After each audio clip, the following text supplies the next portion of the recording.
capacidad tecnológica no define a la inteligencia artificial. Creo que tenemos más bien que indagar un poco más sobre la capacidad de resolver problemas de la inteligencia artificial, a problemas que son concretos en el área de salud, diagnóstico temprano, de optimizar el tiempo de atención. Sabemos que en el sistema de salud se tiene agente que nos permite resolver problemas, podemos diseñar soluciones desde nuestras universidades para nuestro contexto.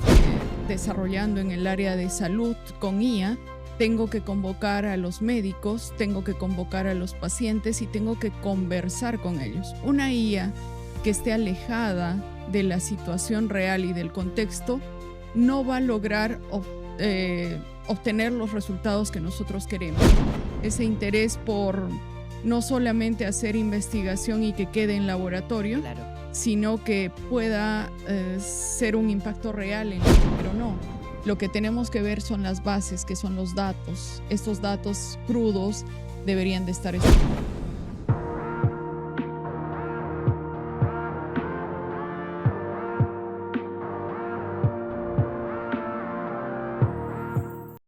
Bienvenidos nuevamente a Gestionando Salud Podcast en temporada especial, dándole cobertura a lo que es el Foro Global en Santiago de los Caballeros, una iniciativa del Hospital Metropolitano de Santiago y Funglode, donde reúne a varios panelistas de diferentes países para hablar un poquito de la transformación que está teniendo nuestra salud desde la perspectiva de inteligencia artificial, de datos, de todo lo que se mueve en el sector. Y para este episodio eres un perfil súper interesante porque no es la típica médica, sino que eres ingeniera. Y la idea con esto es terminar con una mirada científica, de ingeniería, de innovación aplicada en un contexto original. Porque cuando hablamos de inteligencia artificial en salud, de normal se conversa siempre desde grandes plataformas. Y lo interesante de tu perfil, y enhorabuena, es que estamos creando cosas chulas desde Latinoamérica. Y para eso tenemos a la ingeniera Evelyn Castro, panelista del foro en el espacio de agentes de inteligencia artificial en aplicación a ámbitos de salud, y es ingeniera de sistema, magíster en ingeniería de software y doctor en ciencias de computación. Es docente e investigadora de la Universidad Nacional de San Agustín de Arequipa en Perú, y ha establecido y ha trabajado en todo lo que es software y tecnología aplicada en salud y educación. Enhorabuena, gracias por aceptar esta invitación de Gestionando Salud, y de verdad estoy muy honrada de que tengamos esta conversación. Muchas gracias a ti, muchas gracias a el OMS y Funglot. Definitivamente para mí también es un honor estar acá y compartirles algunas experiencias que he estado desarrollando durante todo este tiempo. Fenomenal, nosotros encantados de poder escucharte. Como te comentaba, durante mucho tiempo la conversación sobre inteligencia artificial predomina en estados con un capital potente como Estados Unidos, Europa y esas grandes corporaciones de tecnología. Sin embargo, la realidad es que desde Latinoamérica se están viendo desarrollos súper interesantes, súper ajustados a nuestra realidad. Y ahí sí quiero que nos comente, como tu perfil de investigadora y pionera en el uso de inteligencia artificial desde Perú, cómo deberíamos entender hoy el verdadero potencial que tiene la inteligencia artificial para transformar la salud nuestra. Bien, creo que es importante mencionar que la capacidad tecnológica no define a la inteligencia artificial. Ya sabemos muchísimo sobre ello. Creo que tenemos más bien que indagar un poco más sobre la capacidad de resolver problemas de la inteligencia artificial. Entonces, es ahí donde, junto con mi equipo, hemos intentado dar solución a problemas que son concretos en el área de salud, como por ejemplo un diagnóstico temprano de una enfermedad o optimizar el tiempo de atención en un hospital o trabajar con sistemas. Sabemos que en el sistema de salud se tiene recursos limitados, entonces intentamos resolver ese tipo de problemas concretos, y creo que si nosotros la tomamos a la IA más como un agente que nos permite resolver problemas, podemos diseñar soluciones desde nuestras universidades para nuestro contexto. Entonces, la inteligencia artificial es importante porque lo que va a hacer es permitirnos dar solución a problemas con la tecnología que tenemos, ¿no? Has comentado algo súper interesante desde las universidades, desde nuestro mismo capital humano que contamos. Sin embargo, ahí sí tengo como una duda que me permea. Y claro, los grandes problemas que tenemos con inteligencia artificial es que esa herramienta realmente será útil para nosotros. O sea, ¿cómo establecemos desde esos cimientos de esos estudiantes que la necesidad que tenemos en nuestro mercado realmente satisfaga la necesidad que tenemos? ¿Cómo hacemos una herramienta que realmente sea útil?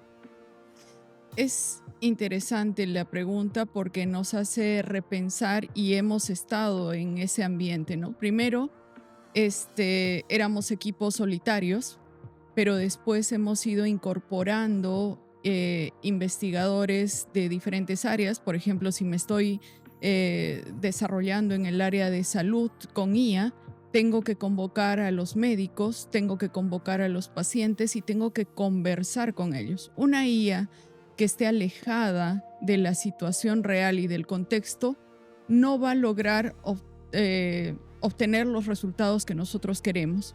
Entonces es así que nosotros desde la universidad estamos tratando de incorporar equipos multidisciplinarios y conocer el contexto donde estamos. América Latina es diverso en los diferentes contextos, las problemáticas, y tratamos de solucionar las problemáticas más puntuales que se están dando en este momento. Por ejemplo, en época de COVID, teníamos que actuar rápidamente, las fronteras estaban cerradas, nuestros médicos se estaban contagiando. ¿Por qué? Porque lógicamente al hacer el proceso de intubación se acercaban demasiado al paciente y a pesar de tener equipos médicos de protección, salían contagiados. Entonces comenzamos a conversar con los especialistas y los especialistas nos decían: necesitamos videolaringoscopios que nos permitieran alejarnos un poco más del paciente y poder visualizar digamos, el tracto endotraqueal, pero sin el miedo a contagiarnos. ¿Qué podemos hacer? Me encanta que ya tú asumiste todo tu lenguaje, aunque seas ingeniera. Ese es uno de los principales a veces defectos de nosotros, que solo nos enfocamos en nuestro lenguaje, pero no, tenemos que conversar con el usuario, tenemos que aprender de ellos y después implementar lo que ellos desean, no lo que nosotros queremos. Entonces es así que implementamos un videolaringoscopio, utilizamos impresión 3D.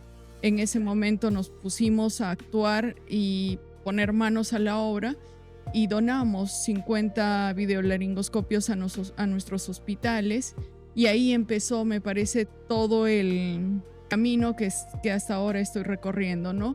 Ese interés por no solamente hacer investigación y que quede en laboratorio, Claro. sino que pueda ser un impacto real en la sociedad. Eso es lo que Esa accesibilidad que dices tiene un costo.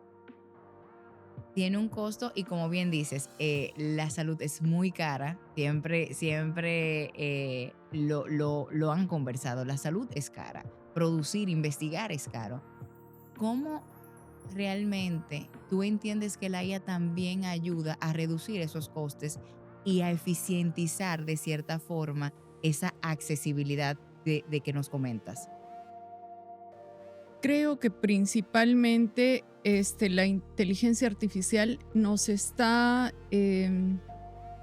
ahorrando mucho tiempo en ciertas tareas operativas, ciertas tareas repetitivas, ciertas tareas que nos demandan mucho tiempo a los investigadores y que podemos mejorar nosotros en la parte más compleja, que es la prueba, la validación, la experimentación. y el conversar con los usuarios, ¿no? Que yo le denomino usuarios porque puede ser un médico o un paciente. Entonces, ese proceso de conversar es mucho más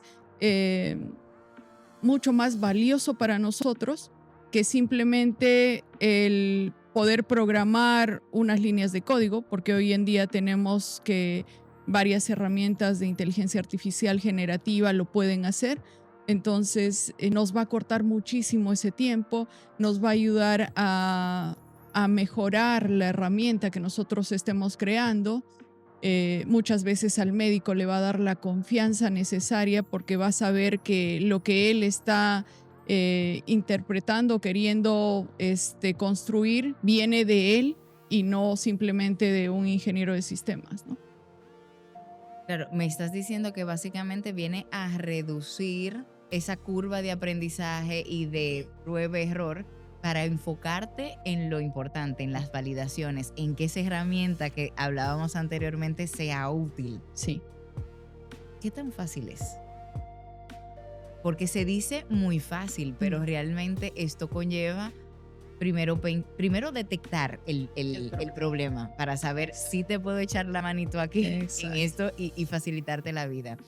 Y ya luego en el desarrollo, ¿qué tanto tiempo o qué tanto cuesta, no económicamente, sino de esfuerzo, desarrollar algo que realmente sea costo efectivo en tiempo, en dinero y en utilidad? Creo, de acuerdo a mi experiencia, que es importante más que, como tú dices, el financiamiento, el compromiso de las personas. Si yo tengo un equipo de investigación que esté comprometido en sacar un producto con la calidad determinada y que satisfaga a mi usuario, creo que tengo un gran porcentaje ganado.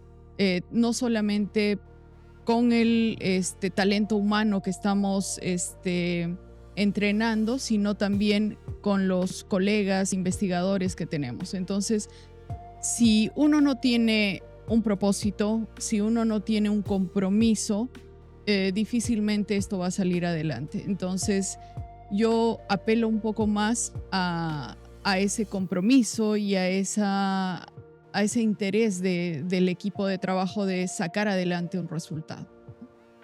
Algo para retomar un poquito el tema de los estudiantes, el tema de que utilicen nuestros propios recursos y capital humano respecto a, ¿te parece que estamos en Latinoamérica preparados académicamente o en cuestiones de competencias para satisfacer nuestras propias necesidades sin necesidad de acudir a esas grandes corporaciones de tecnología?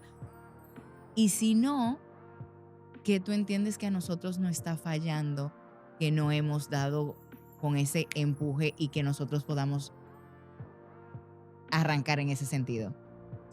Bien, sí, es de acuerdo a todo lo que he estado viviendo todo este tiempo, interactuando con mis estudiantes, tratando que los estudiantes vean la parte de investigación, innovación, un poco más como parte de ellos, no imposible, no cosas imposibles. Creo que es muy importante que nosotros siempre tengamos, como dicen en algún momento, hay que subirnos a hombros de gigantes para ver qué es lo que podemos hacer. Y no debemos estar solos.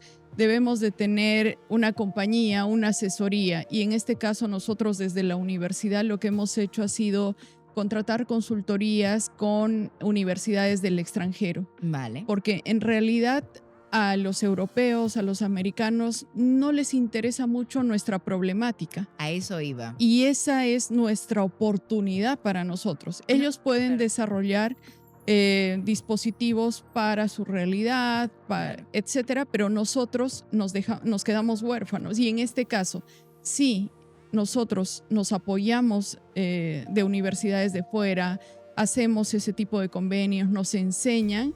Hoy en día es lo que estamos logrando, ¿no?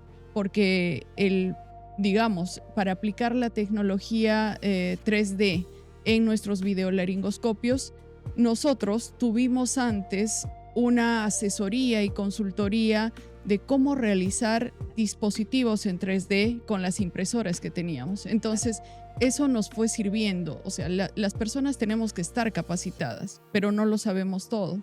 Entonces, hay universidades que hoy en día sí están apostando no solamente por empezar la investigación en posgrado, en posgrado, sino desde pregrado. Vale. Y eso es muy bueno. Tú has conversado con los expertos de Brasil y ellos vienen ya años Claro, adelantados. es que de las experiencias se aprende más fácil. Exacto. Entonces es necesario que nosotros recurramos a esos expertos, ¿no?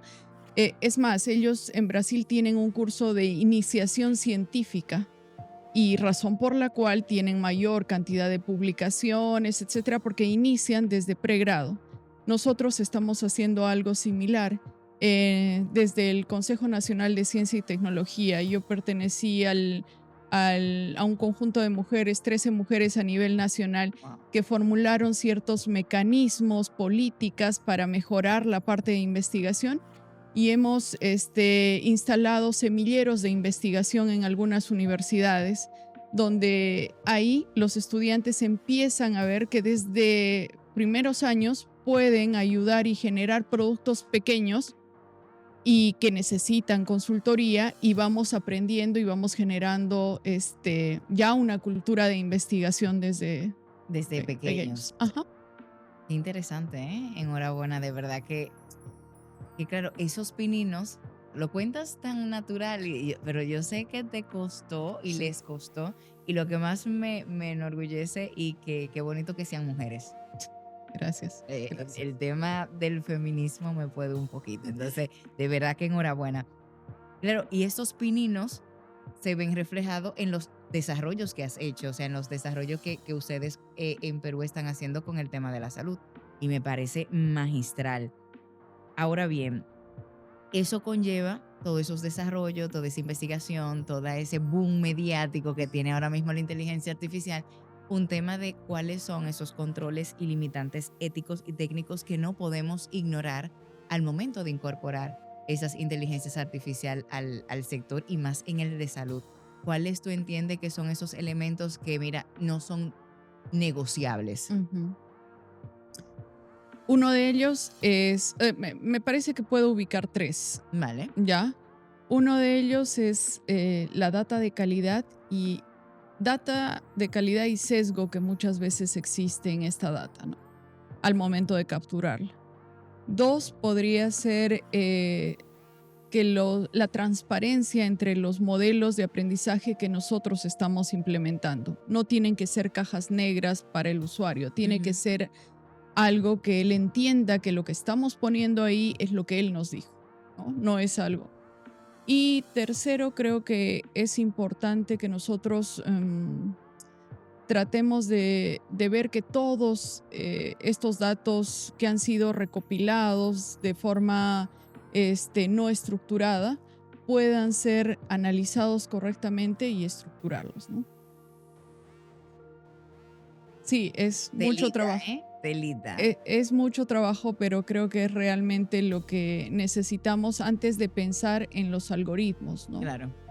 Y ahí nosotros también vemos alguna dificultad cada vez que hablamos con las personas que quieran implementar IA. Lo primero que nos hablan es sobre los diferentes modelos de aprendizaje, pero no. Lo que tenemos que ver son las bases, que son los datos. Estos datos crudos deberían de estar estructurados, cómo los analizamos. Porque en algún momento escuché una frase de un colega americano que me impactó mucho y era garbage in, garbage out. Claro. Eso es lo que obtenemos si nosotros entrenamos un modelo con data que no nos sirven. En un artículo que escribí hace un par de días, el tema de la gobernanza de datos, y vamos, en los hospitales y en el sector salud tendemos a tener data muy mala. Claro, y al final lo que quieres es eficientizar proceso, mejorar, como bien decía la doctora La Selva, claro, lo que quiero es evitar eventos adversos. pero tenemos muy poca cultura y educación de la data. O sea, esa estructura que mencionas, no tenemos forma de cuál es la buena data o cómo hago esa limpieza si es posible o cómo voy a estructurar esa gobernanza de datos. ¿Cómo se hace para yo poder tener claro que lo que viene me va a ser útil? Porque claro, ustedes hacen un diagnóstico súper eficiente, súper chulo, tratan de hablar el mismo lenguaje, pero claro, a la hora de la verdad es cuando ya estamos trabajando con ello. Sí, es importante tener lo que nosotros decimos sandbox o Ujú. laboratorios donde nosotros podamos probar, eh, aprender de los errores y en este caso implementamos en pequeño, ¿no? Vale. Empezamos a implementar y vemos, como te digo, el centro de todo nuestro trabajo es el usuario. Entonces, vemos que a la enfermera le cuesta mucho llenar esos datos, vemos que al médico es muy tedioso para él estar entrevistando al paciente y también llenarlo la historia clínica. Entonces ahí proponemos una solución. Por ejemplo, obtener, digamos, el habla simplemente del diagnóstico que está encontrando y nosotros podemos capturar en audio. Hoy en día ya tenemos esas herramientas, el text to speech o speech to text.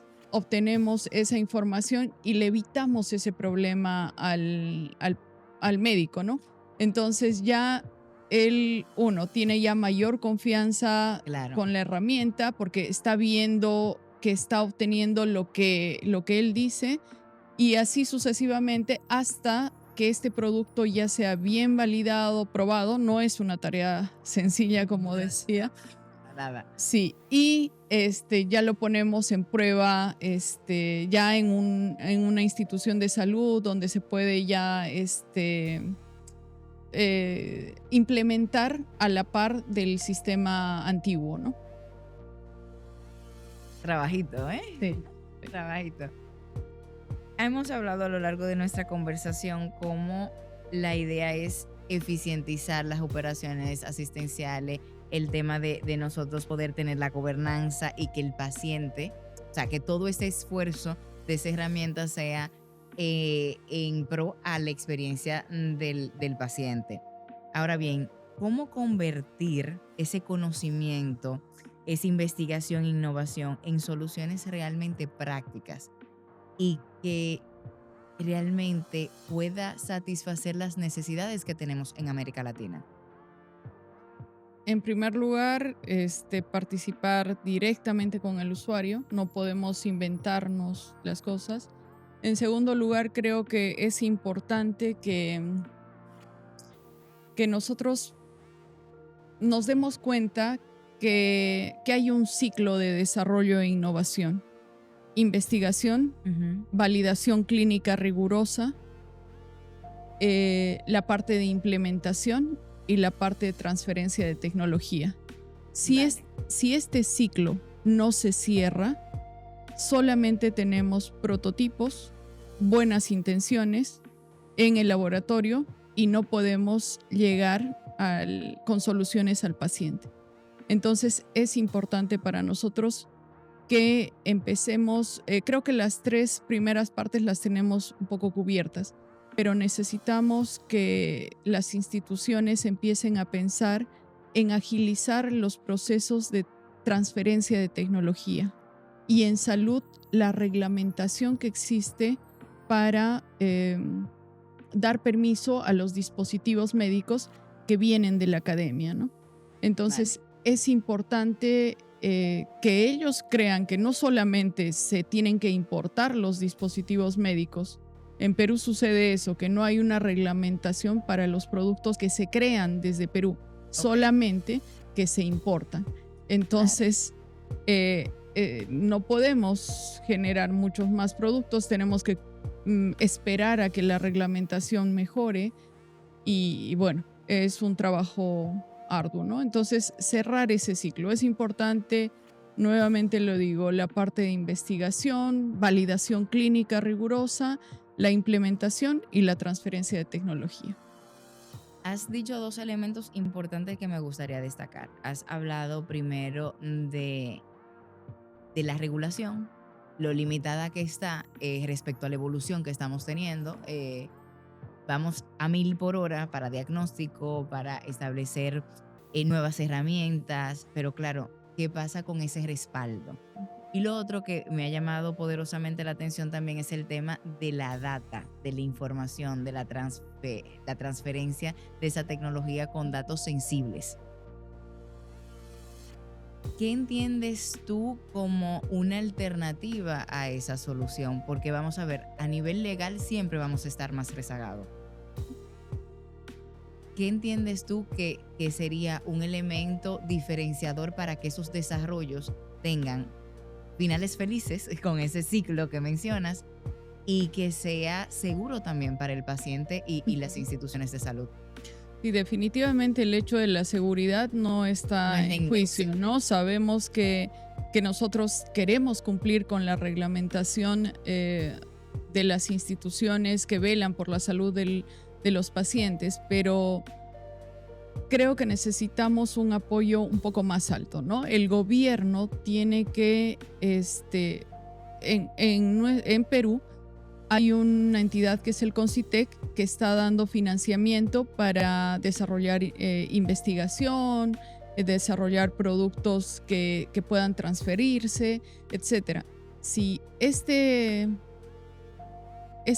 institución está dando ese financiamiento, ¿por qué cuando nosotros queremos poner el producto al mercado tenemos restricciones de DIGEMIT, por ejemplo? Claro. Entonces yo creo que entre autoridades deben de conversar y decir, estoy dando un financiamiento, quiero obtener un producto. Crear esa sinergia. Exacto, necesitamos esa sinergia entre las autoridades, porque nosotros como investigadores solamente podemos entregar los productos, etcétera, pero necesitamos un compromiso un poco más en altas, no sé, puestos, en altos puestos, y necesitamos también ese compromiso del gobierno y de la empresa, ¿no? Donde el gobierno diga, sí, tenemos que mejorar esta regulación porque, como tú dices, estamos avanzando exponencialmente, pero nos está deteniendo eso. Y luego, que las autoridades, bueno, estén dispuestas a trabajar. Sí, definitivamente Sí. En ese aspecto sí dependemos un poquito del marco estatal. Pero bueno, yo creo que se ha ido avanzando, pero hay que darle más caña para que podamos tener cosas terminadas, cosas que de verdad favorezcan no solamente a las instituciones y al tema de diagnóstico, sino también a los pacientes nuestros. Es que de verdad este tipo de foros, este tipo de iniciativas que unen la academia, el gobierno, me ha alegrado muchísimo todo el avance que ustedes tienen en República Dominicana, en el OMS, la conexión con Funglot. Creo que eso es lo que necesitamos. Crear esos espacios. Mucho más, ¿no? Y lógicamente ahí el gobierno se va a dar cuenta que sí existe ese tipo de iniciativas, productos, y tendrá que tomar acción también. Y sobre todo alianzas entre nosotros. Exacto. La idea que siempre me ha gustado es que si Perú está bien, los vecinos también estarán bien por cuestiones de costo, por cuestiones de que está más enfocado a las necesidades locales, o sea que de verdad yo entiendo, y en eso Latinoamérica se lleva bien, o sea, nosotros hemos creado una muy buena sinergia para que esto pueda pasar. Sí, tomar ejemplos, yo siempre digo, no hay que reinventar la rueda. Correcto. Está funcionando, Brasil tiene productos desarrollados desde la academia ya hace muchísimo tiempo, entonces obtener información de ellos, replicar estos modelos y claro, adecuarlo al contexto específico, Claro. Pero ya no tenemos que inventar nada, a ellos ya les funcionó. Tomar en cuenta eso, ¿no? Eso es lo más importante. Perfecto. Evelyn, mil gracias. Gracias. ¿Con qué tú quieres que los espectadores se queden como con ese postrecito de lo que hemos hablado? Creo que instar a las universidades, a los entes que estén interesados en realizar investigación e innovación y en decir que el talento humano en las universidades está presente y lo que quiere es hacerse presente también en dar solución a problemas de salud, en este caso, y sacar adelante productos que han sido diseñados desde América Latina para América Latina. Pues mil gracias, Evelyn, por sacar este huequito. De verdad que ha sido sumamente interesante y de verdad Gracias. enhorabuena por los logros que has tenido, por esas iniciativas tan interesantes que has hecho. Mil Muchas gracias gracias a por ti. el espacio y nos vemos en una próxima ocasión. Estar atento a los próximos episodios.